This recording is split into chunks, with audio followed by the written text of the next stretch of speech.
অরণ্যপুর জঙ্গলের এক দারুণ সুন্দর সকাল। পাহাড়ের গায়ে ওই দূরে ফরেস্ট স্কুলের বড় ঘণ্টাটা বাজছে, ঢং ঢং ঢং। নীল রঙের স্কুল বাসটা হর্ন দিয়ে ঠিক সময় এসে থামল। ছোট ছোট পশু পাখিরা পিঠে ব্যাগ নিয়ে আনন্দ করতে করতে বাসে উঠছে। মিষ্টি খরগোশ জানালার ধারে বসেছিল। ঠিক তখনই গাবলু পান্ডা তার পাশে এসে ধপাস করে বসল।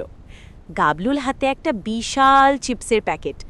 কিরে গাবলু, দেখ, মা আজ আমাকে রঙিন গাজর আর আপেল দিয়েছে। উফ, তুই এখনো ওসব ঘাসপাতা খাস? ছি! গাবলু বুক ফুলিয়ে তার ব্যাগ থেকে একটা বড় পিৎজা আর চকো কেক বের করলো। বাসের সব বাচ্চারা তো দেখে অবাক। ইস, কত খাবার! স্কুল গেটে সবাই লাইনে দাঁড়িয়েছে। মিষ্টির ইউনিফর্ম ধপধপে সাদা, কিন্তু গাবলুর জামায় চিপসের তেলের দাগ। ওহো, গাবলু কি এটা খেয়াল করেনি? স্কুলের প্রার্থনা শুরু হয়েছে।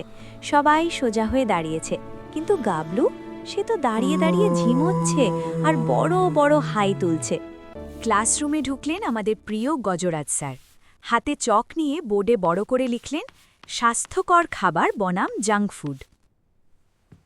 মনে রেখো ছোটরা, হেলথি খাবার মানেই সুস্বাস্থ্য এবং শক্তিশালী শরীর। স্যার যখন বোঝাচ্ছেন, গাবলু তখন বেঞ্চের নিচে লুকিয়ে চিপস চিবোচ্ছে। টিফিনের সময় সবাই মাঠে ছুটছে, কিন্তু গাবলু সিঁড়িতে একা বসে এক নিঃশ্বাসে একটা বড় কোল্ড ড্রিঙ্কসের বোতল শেষ করে ফেলল। ওরে বাবা! আয় না গাবলু, খেলবি আয়। না রে মিষ্টি, আমার খুব ঘুম পাচ্ছে, আমি আর দৌড়াতে পারছি না। ডাং ঢাং ছুটির ঘণ্টা বাজল। গাবলু তার ভারী ব্যাগটা টেনে টেনে বাসের দিকে যাচ্ছে। ওর মুখটা আজ বড্ড শুকনো দেখাচ্ছে। বাড়িতে মা পান্তা গরম ডাল রুটি আর সবজি সাজিয়ে রেখেছিলেন, কিন্তু গাবলু সে তো নাক সিটকে সোজা নিজের ঘরে চলে গেল। মা, আমি ওসব খাবো না।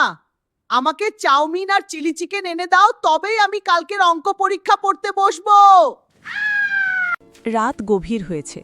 টেবিল ল্যাম্পের তলায় গাবলু অঙ্ক করার চেষ্টা করছে, কিন্তু বইয়ের চেয়ে বেশি চিপসের প্যাকেট ছড়ানো ওর টেবিলে।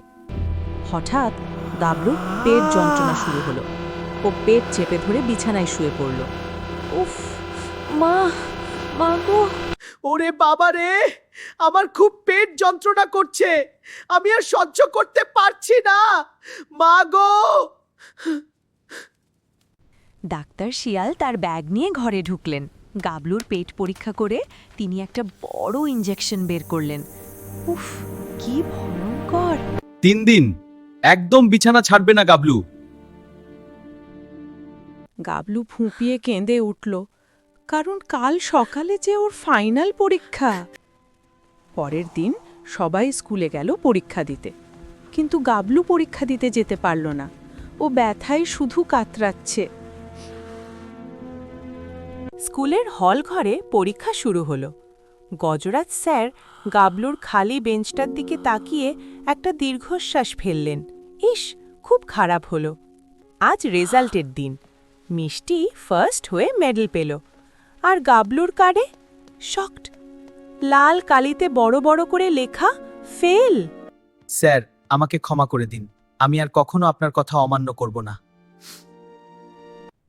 মনে রেখো গাবলু, স্বাস্থ্যই হলো আসল সম্পদ।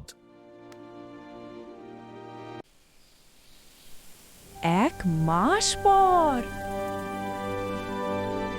গাবলু আর মিষ্টি পার্কে দৌড়াচ্ছে। গাবলুর হাতে এখন একটা রসালো আপেল।